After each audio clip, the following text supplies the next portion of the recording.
परम पूज्य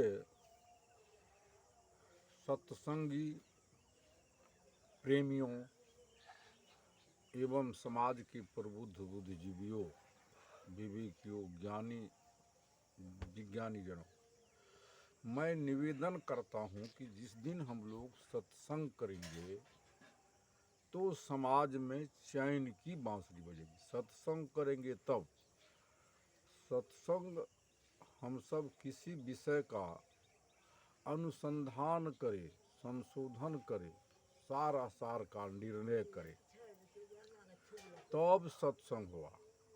नहीं तो हम गाते बजाते मर जाएंगे, हमारा कल्याण नहीं होगा।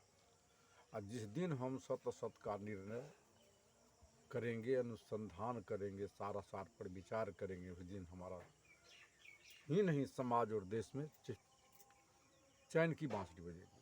तो हम अनुसंधान करें जो ईश्वर है क्या, तो सिद्ध हो जाएगा ईश्वर के स्वरूप में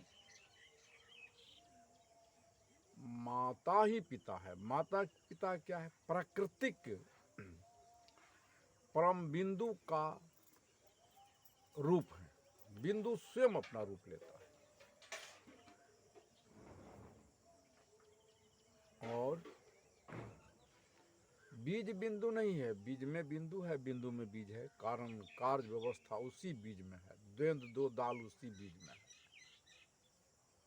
तीनों गुण सतोगुण रजोगुण उसी बीज में है। वृक्ष का संपूर्ण फूल फल टहनी डाल उसी बीज में है। तो प्राचीन सत्पुरुष अद्या आदम हवा के रूप में प्राकृतिक ही थे, प्रदत्त थे, और काही रूपांतर में घर में साक्षात माता पिता है। और देह माता पिता नहीं है, देह के अंदर में जो बोल रहा है यही चेतनात्मा, यही तो माता है, यही पिता भी है, गुरु भी यही है। तो यह प्रत्यक्ष हम देखते हैं, शरीर बनता है, माँ की आत्मा और पिता की आत्मा, माँ का शरीर पिता का शरीर, दोनों के संयोग योग में एक बूंद जल होता है।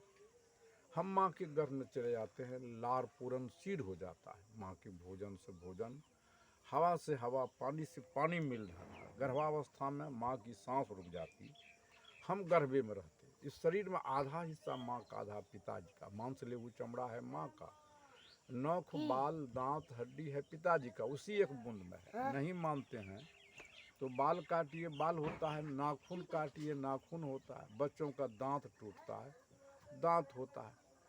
और जीव कहाँ से आया?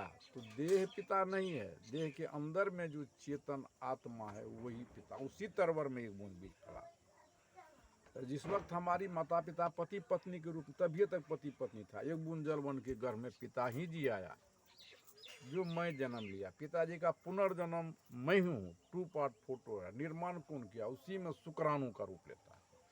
जिनको शुक्राणु ने संतान नहीं होता, जिनको अंडाणु ने संतान नहीं होता। जैसे बीज का कौन है, जमीन का नमी, दोनों में आकर्षणता होता है। बीज में कौन है या जमीन मरा हुआ रहेगा तो पौधा नहीं जन्मेगा। जमीन में नमी है, बिचड़े में कौन नहीं तो पौधा नहीं जन्मेगा।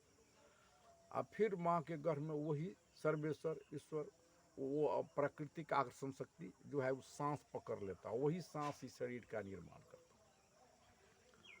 तो वहाँ जिस माँ और बहन के गर्भ में निर्माण होता है, इसी कबीर साहब कहते चदरिया झीनी झीनी बीनी, तो वहाँ कोई जोर जोर से ध्वनि आवाज़ नहीं होता। और उस कुदरत को माँ के गर्भ में गुप्त कमरे में बाल बाल बनाने में भूल नहीं हुआ। कैसा वह कलाकार है, धनुओ सुतिहार मंदिर निर्मायो, टेढ़ घोंच घन कोड़ा लगायो, जिस पर विज्ञान अणु परमाणु इलेक्ट्रॉन प्रोटॉन अल्फा बीटा कहाँ कहाँ पहुँच गया है, परंतु विजय नहीं पाया। अब माँ के गर्भ से ज्यों ही हम निकलते हैं तो यहीं तो मनमानी काम करने लगते हैं। कोई सिख टिक रखता है, कोई सुन्नत खतना करता है, कोई कृपान तलवार लगाता है, कोई क्रोश पहनता है। तो हम तो यहीं से विरोध क्या सत्संग करते हैं। हम लोग का मानसिक सोच बिगड़ा हुआ, कुदरत का प्रकृति का भी हम उनको लज्जित करते हैं, डिमोरलाइज उनका विरोध करते हैं। विरोध का, इसी विरोध का कारण इस समाज में ही कोलाहल हो रहा है। अब माँ के गर्भ से जो ही हम बाहर निकलते हैं ना, तो जो माता पिता के द्वारा बड़े बड़े ऋषि महर्षि आचार्य ज्ञानी विज्ञानी पैदा लिया है, जो माता पिता पोस पाल के पढ़ा लिखा के शादी शुदा करके सारा संपत्ति का अधिकार बना देता है। माँ बाप हेमान हो जाता है, पत्थर भगवान हो जाता है, फोटो गुरु हो जाता है। हम कैसा सत्संगी है, हम कैसा आचार्य है, कैसा ऋषि है जो माता पिता को भुला दिए हैं। हम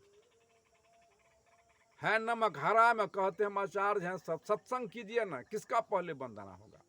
धरती के रूप में माता, आकाश के रूप में पिता है।